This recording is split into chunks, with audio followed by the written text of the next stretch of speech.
Guys, so I want to talk to you about something that I don't really talk about that much, but it is something that happens a lot. It's not just women that go through toxic ass men, but men go through it also.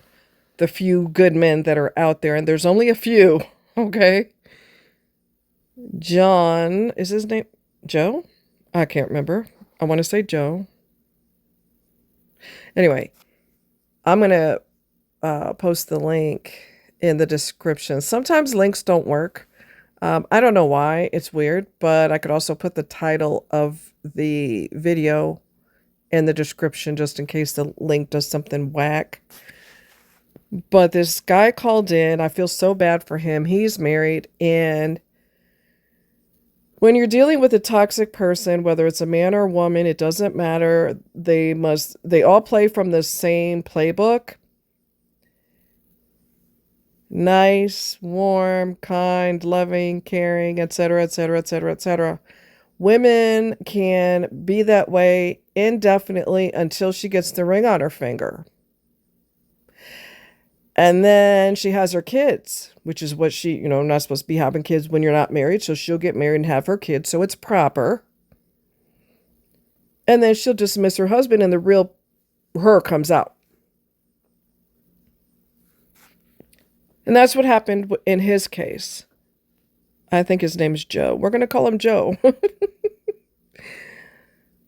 Joe has tried everything in the world to connect. They have kids.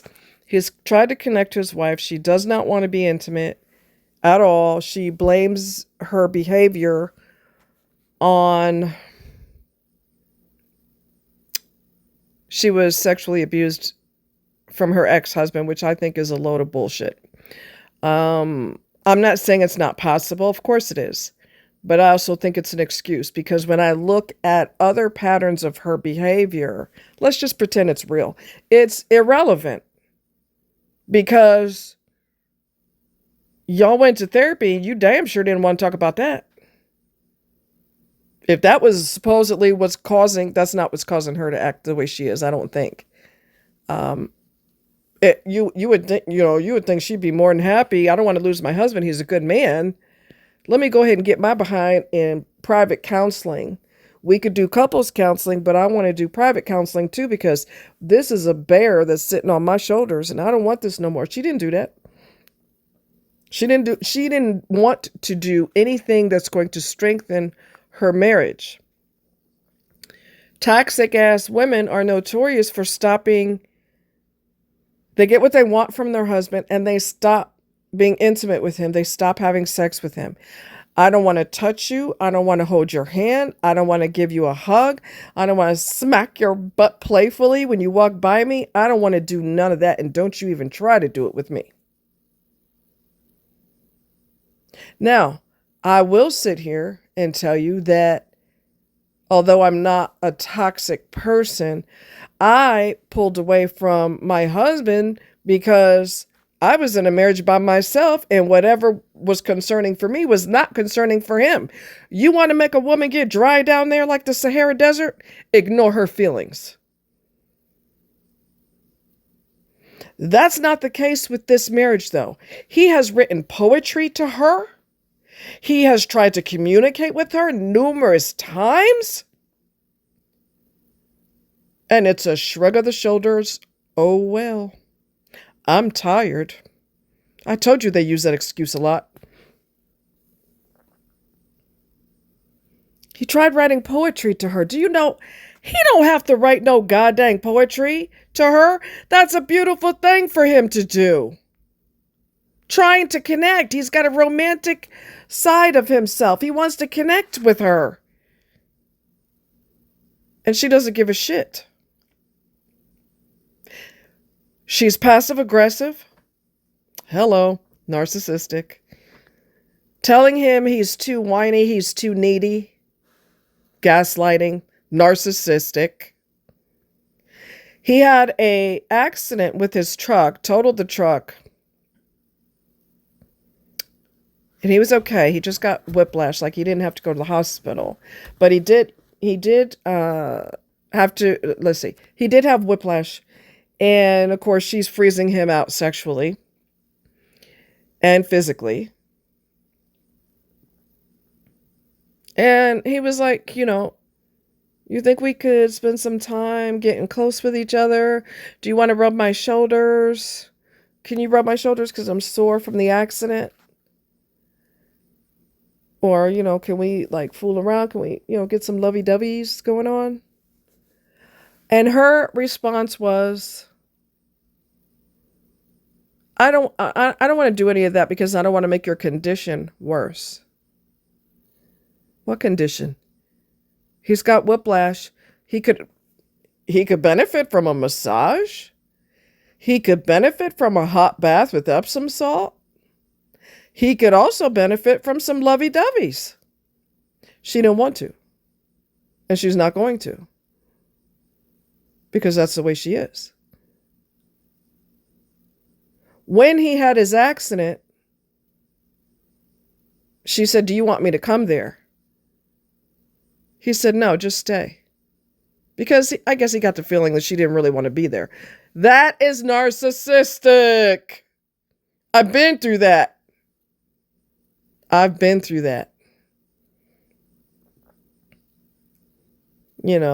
The person knew I had surgery on my leg. At that particular time, I had a whole bunch of metal in my leg. We went for a long hike with a group of people. I fell off the ridge. My leg was mad at me. And the narcissist stood there looking stupid.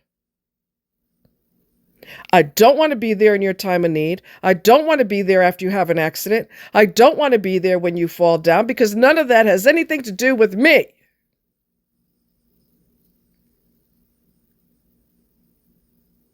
What in the freaking hell?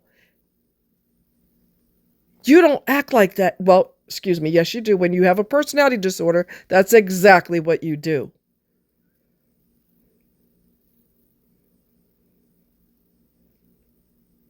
I know someone who had a vasectomy. He asked his wife to pick him up from the clinic or wherever he got it done at.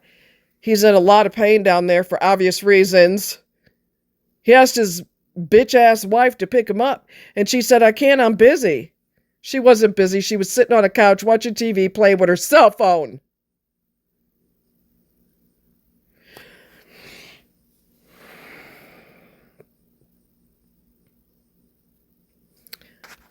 This is why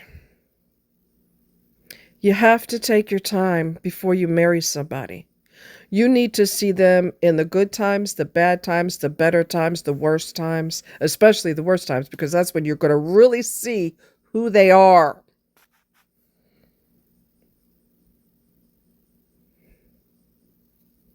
You'll have a parent die. You'll let your spouse know. They don't want to go to the funeral. I mean, these people are demonic, hateful, monsters. My heart breaks for Joe. I think that's his name. That's what we're going to call him. My heart breaks for him. My heart breaks for him.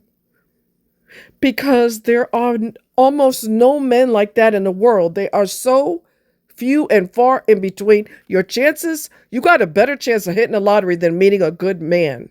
And obviously, in some cases, when you're a good person like Joe, you got a better chance of hitting the lottery than finding a decent woman. The decent people need to find the other decent people. That's what we need to do. Hasn't happened for me yet. Maybe it'll happen before I'm dead. Maybe it won't. My heart breaks for him. My heart breaks for him. My heart breaks for anybody who truly loves their spouse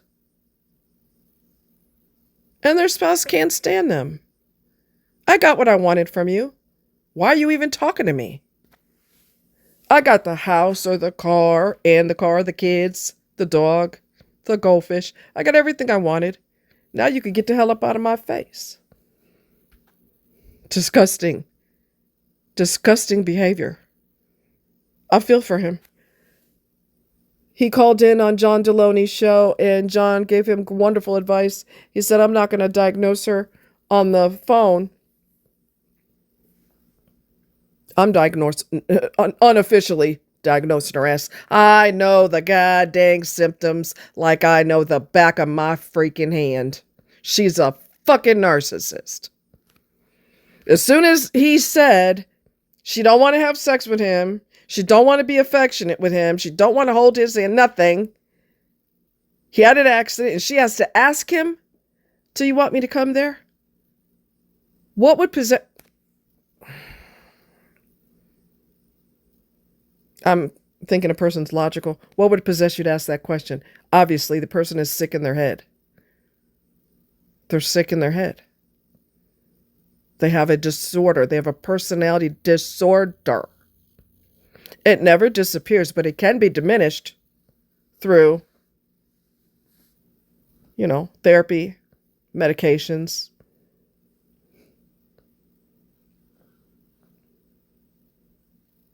John said, my wife and I are far from perfect. He said, I don't even want y'all to think that we haven't been through it, because we have been through it. He said, but when I had my accident and I totaled my vehicle, I wasn't hurt either, but I totaled my vehicle. I called my wife and I said, I totaled the car. I'm okay. I'm at work. I drove the car's beat up, but I drove it. It clunked, clunk, clunk, clunk, clunk, clunk, clunk. He drove it to his job and he got it towed out of there, from there. But he called her from his job and said, I'm at work, but I just want to let you know I totaled the car, but I'm okay. They live a half an hour from where he works. She didn't ask him, do you want me to come there? No, baby. No, baby. No, baby. She loves her husband. Yes, they've been through it. No relationship is perfect. They've been through it. But she didn't freaking hesitate. She got her butt in the car and she drove that half an hour. And she said, I just wanted to see you. And she hugged him. That's what marriage is supposed to be. That's what a connection is supposed to look like. That's real love. That's not toxicity and narcissism and coldness. She loves that man, regardless of what they've been through. That's how it's supposed to be. My God, I'm sick and tired of toxic ass people. But I tell you what, my God, we learn and we learn and we learn and we learn. And we know for a fact what we will have zero tolerance for in the future, whether it be platonic, so-called friends, or relationships, or whatever. Not going to put up with it. Absolutely no. And we're not going to make excuses for someone's horrible behavior, because there is no excuse. You wear them out emotionally when you're dating them. You take your time marrying them. You take your sweet time. Do not rush and do not get married after a year. It's been a year on the dot. Let's go. Because there may be a lot they're not showing you. They might be hiding. And guess what, sweetness? There will be a point in time where they can no longer hide. And you will see it, facial expressions, coldness in their eyes. You will look at their body language change. You will see that they don't want to touch you, don't want to be affectionate. Something happened to you. Oh, well, so sad. Too bad. That's why you don't rush. Because you need to have enough scenarios play out and see their reaction over a period of time. Anybody could be fake until y'all get married, depending on how long you wait. Enough is enough. This man is going to be, he's got two choices, really. He can either stay with her until the kids are grown and then move out, get a divorce, so he don't have to worry about child support. The kids are grown. If he could tolerate her that long. Maybe separate bedrooms, separate parts of the house, whatever. Don't speak to each other. That's a long time to live in a situation like that. But the courts nail men on child support. If you're a bad man, you deserve it. If you're not a bad man, you don't deserve it. The courts are cutthroat when it comes to catering to these crazy ass heifers. And they nail the men on their money.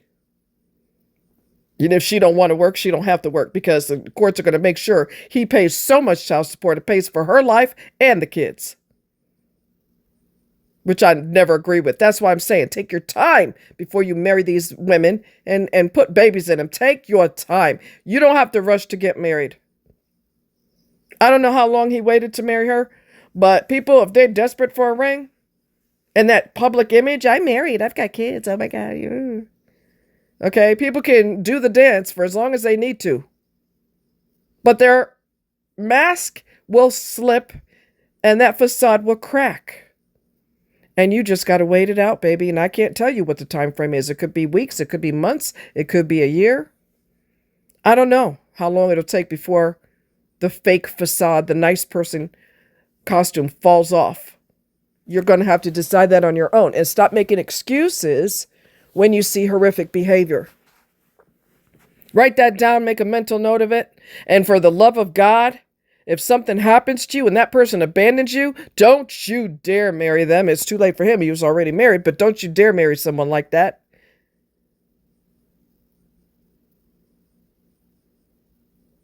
Something happened to you and they end up in a hospital, and these stupid, toxic monsters, you call them and say, hey, I just got out of the ER. Why didn't you come see me?